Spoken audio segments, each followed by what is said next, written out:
All right, I think we're live. Hi, everybody. I am just going to go into Facebook and check we are actually live, because there's nothing worse than going live in the wrong place.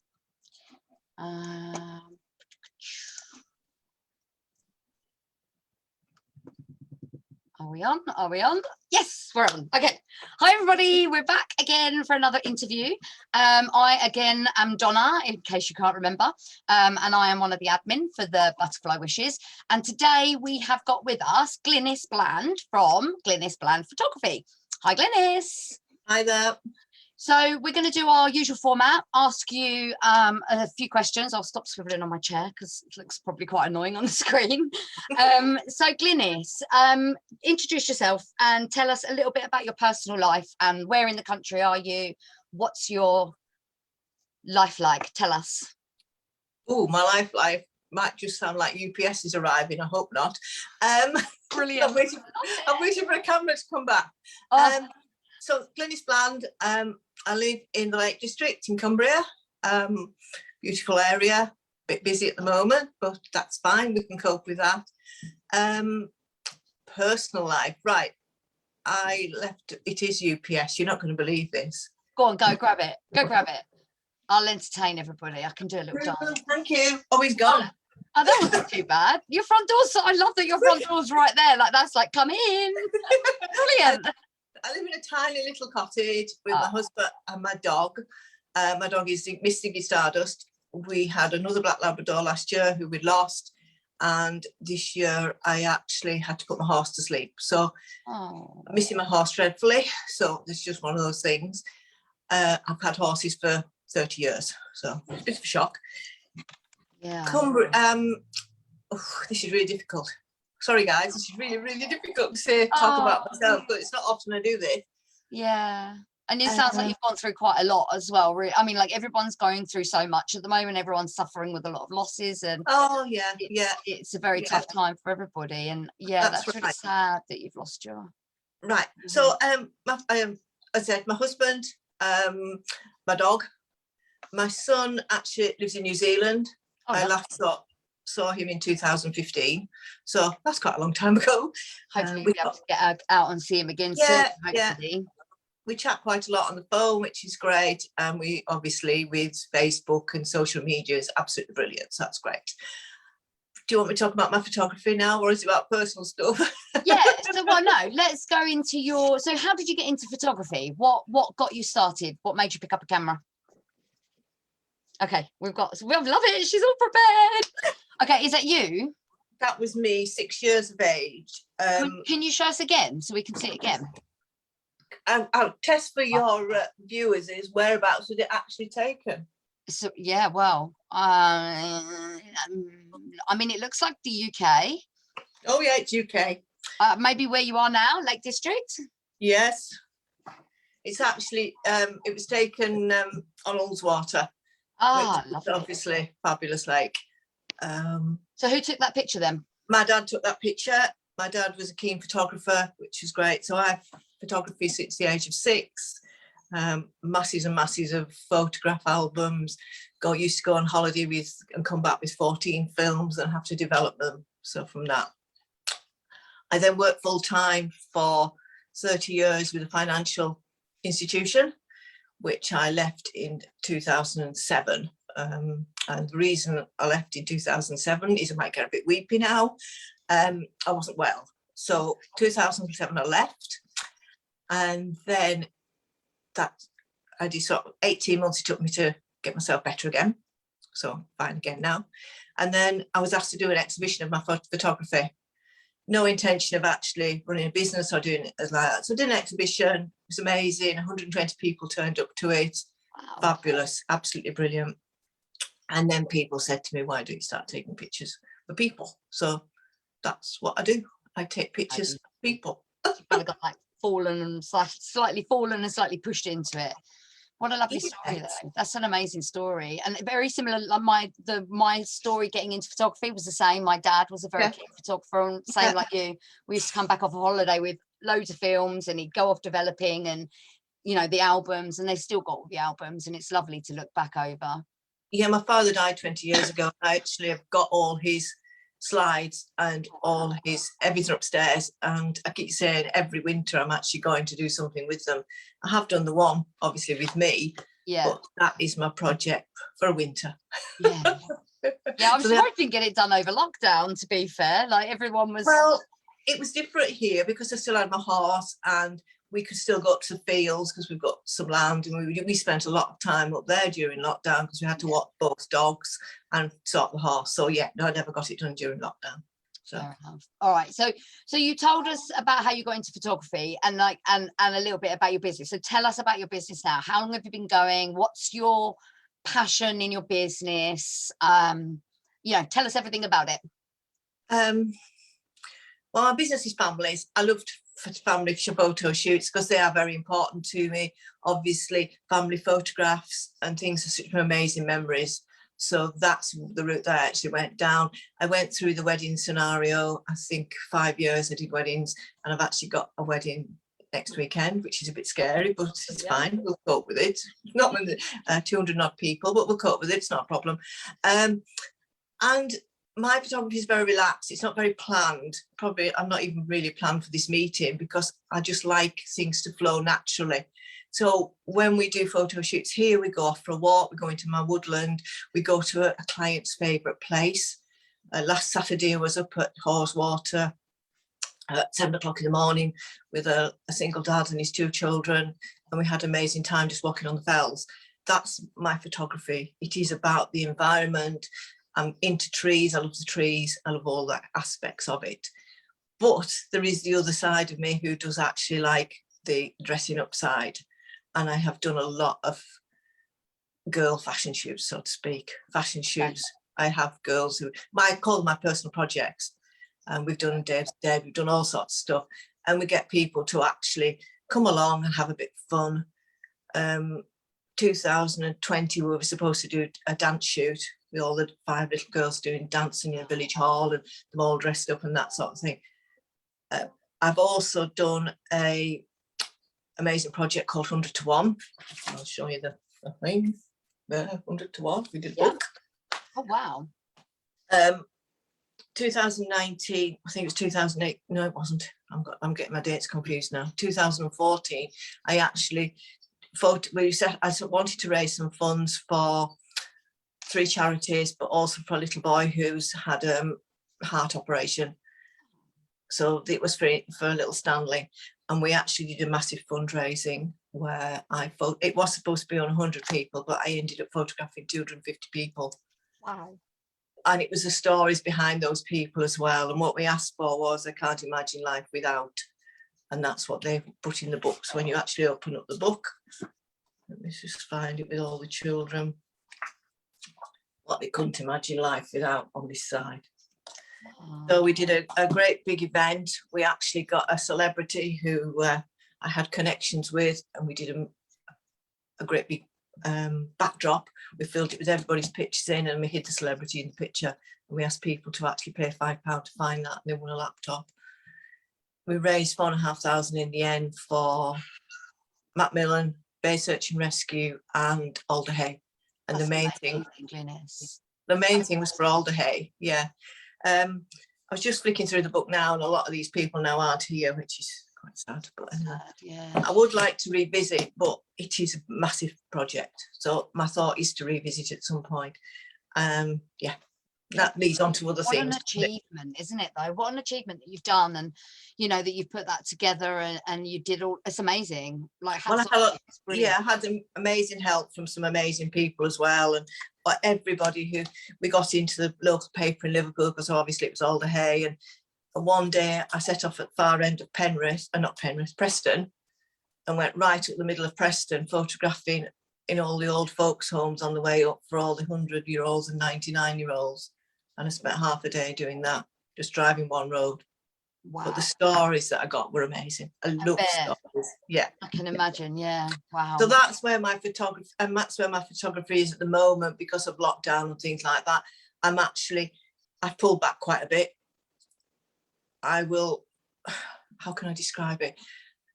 Yes, I'm not doing photography every day of the week, but the photography I'm doing is quite special. It's when people ring me up and want a special shoot. I've got shoots booked in.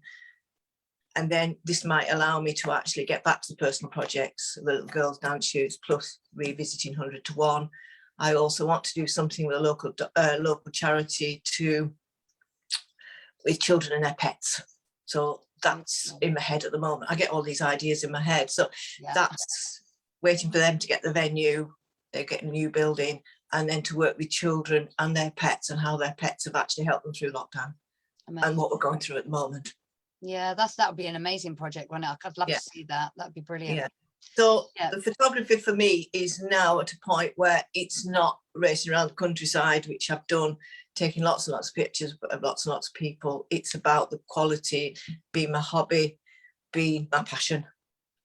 And I pulled it back quite a lot, really. I think when you so I've been doing professional photography now for I think I'm in my 8th year, and I think after a while you do get a bit like, I rarely take pictures of my own kids because I don't really want to pick up a camera when I'm on my day off. It's not fun for me anymore. And I really like, over lockdown I have really enjoyed getting it back and really doing what's fun for me and why I started doing photography in the first place. So I get that. I think lockdown's put a lot of things into perspective for a lot of people. So so I've had 15 years of it, but I actually love my wildlife photography. I don't know if you can actually see it, but there's one. I was going to say, is that one of your pictures behind you? It's amazing. It's really beautiful. Yeah, so I love my wildlife photography. I love my dog photography. There's another one of Ziggy further over there. There's some birds somewhere else. There's pictures all right around the house. So and that gives me then the chance to actually work on the things that I'm passionate about. Yes, and that is where you guys then come in. Yes. Okay. So then tell us, that leads into our next question. Why did you decide to volunteer for the Butterfly Wishes? I volunteered in 2016 and I've actually only done one shoot, which is a bit bizarre, really. That is madness. It is. Maybe because the area I'm in or whatever, I don't know. The reason I did it, I do Christmas mini shoots and they're quite important. Everybody loves it. They come for a Christmas mini shoot to Village Hall, and I was asked by a lady if she could come, but she said her daughter was in a wheelchair, and the venue was amazing for that purpose. And we had an amazing, even though the shoot should have been only 30 minutes, I extended it to an hour, and we had the most amazing shoot with her family and her little girl. And that was when, and I don't know how Butterfly Wishes cropped up, but it must have cropped up somewhere. And I thought, yes, that's what I want to be able to help with, for families who maybe don't realise that they can have the beautiful pictures and memories in a special location. You know, the one that I did at Muncaster amazing, because I rang them up and said, look, you know, obviously I knew the people at Muncaster, and said, can we come and use your ground? Yes, come in, do whatever you want. And they were amazing. And I love it when I can get interaction with other people to actually help to achieve something. And that was the most beautiful shoot. I think a lot of people are quite surprised when you sort of see these places and these venues and things, and there's a lot of places around here that I've done the same. I've had a family that had a young baby that had a lot of problems, and they asked me to do photos, and they were like, where can we go? And I was like, let's go to, and there's this really nice place, it's Kesgrave Hall, it's lovely, you know, and they were like, yeah, absolutely, come in. And these venues are really accommodating and really quite nice, and it does feel like everybody sort of comes together to help these families and give them a really special treasure. And so that was and then I thought, well, how can we, you know, are there other families out there? But obviously I don't really know, and they obviously have to come via you guys, and maybe because I was so busy over the last few years that Butterflies had actually been put on the back burner, I hadn't really got as much involved with it. I think it's been quite quiet. I know Wales is one of our quieter areas, but the whole point. No, Lake District. Sorry, Wales. What was I Wales for? Wales. I'm not in Wales. I don't know what I'm getting on about Wales. I mean, it's the end of the week, Glynis. I've had like a really crazy week. I don't even think I can remember my own name anymore. Remember, for Wales, it's starting with a W. Well, I live near Windermere, which starts with a W. I got confused. See? Brilliant. Fine. Only I could do stuff like that. I'll probably tell someone I live in Scotland next. But yeah, I can't remember what I was going to say now. It's completely gone out of my head. Quiet But area, you were saying. yeah, I mean, like we've been going a while, as people know. I think we launched the charity in 2012, I think it was. But it's getting our name out there. It's getting our name to people, to let them know that we have this service that we can offer families. And this is a part of doing all these lives, you know, is to get the social media accounts, build the social media accounts up, to get everyone out there. We've been behind the scenes designing flyers to send out to hospices, hospitals, you know, any place where we might get referrals from, really. So yeah, it's a case of building it up. And I think, like, as a team, as a whole, we're all contributing and we're all doing that. Like just you coming on and saying, yeah, I'll do one of these volunteer interviews, is a huge help to the charity. You know, it's massive. So no, we appreciate all of our volunteers so much. And like these people that are coming on and doing everything that they can, it's just amazing. And yeah, it's great to have the support. So hopefully, you know, going forward, we've now got a strategy, you know, we've now got a plan in place, and fingers crossed, we've got the volunteers, we've got the bank of volunteers around the country. You know, we do struggle in some areas still, but I know me and the girls behind the scenes, we really want to sort of take this to the next level and really get out there and help as many families as possible. It's what we're all in it for, you know. So you are right, you've done I was gonna say you're one of the newer volunteers, but you're not, but you've only done one session. Have you got any tips for a volunteer that is about to do their first session for us? So they might be going in completely nervous and like, don't know what to expect. What's your sort of like top tips for that photographer? Because I just did it as one of my normal, natural photo shoots, and I always remember going with a friend to Buttermere. I said, let's go to Buttermere. I've got a family shoot at Buttermere. We're going to meet the family. You go off and do your own thing at Buttermere, do your photography, and I'll do my photography. I can go into any location. I can find things to take pictures of. I can see the route. I can see it because obviously I live my life with photographs. And we're sat in this cafe, and she said, have you met this family before? I said, no. Well, how do you know who they are? I said, I know who they are. How do you know? I said, she said, is it not that family there? I said, no, that's not my family there. Well, how do you know?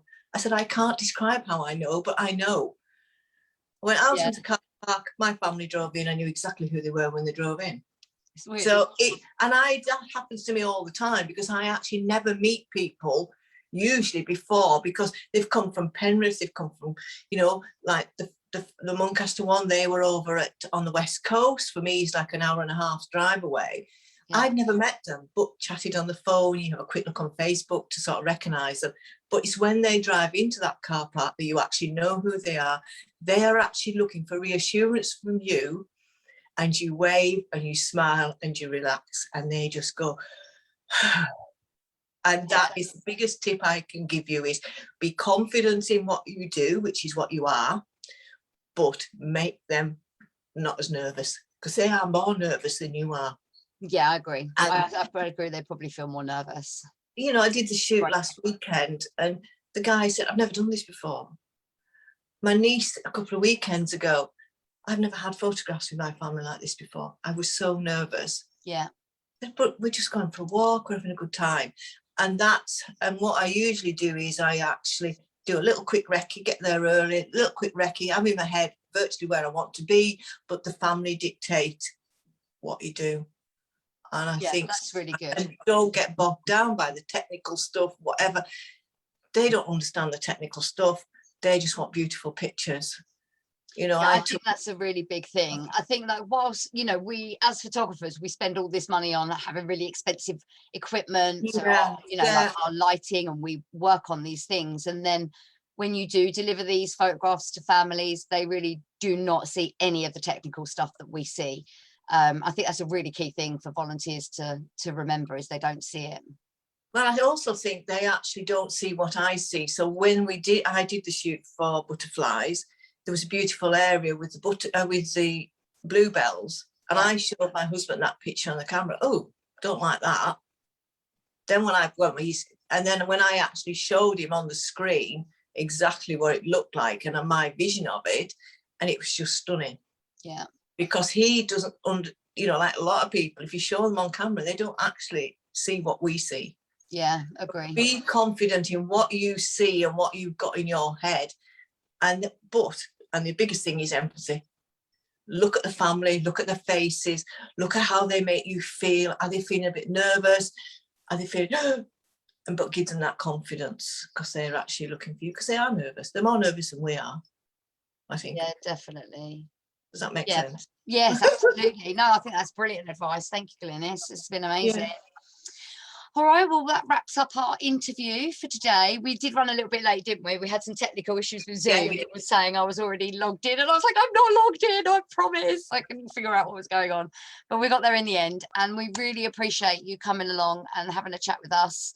And hopefully we'll have some more sessions for you, you know, very soon. We'll keep you busy, Glynis. Right, well, thank you very much. I'll go and cool down now. I'm absolutely roasting. It's 30 degrees here. Yeah, so you're lucky we've got the cold weather now, so hopefully it'll be nice again over the weekend, but we shall see. Okay. But thank you, everybody. Thank you for watching, and everybody have a lovely day. Take care. Bye-bye. Bye.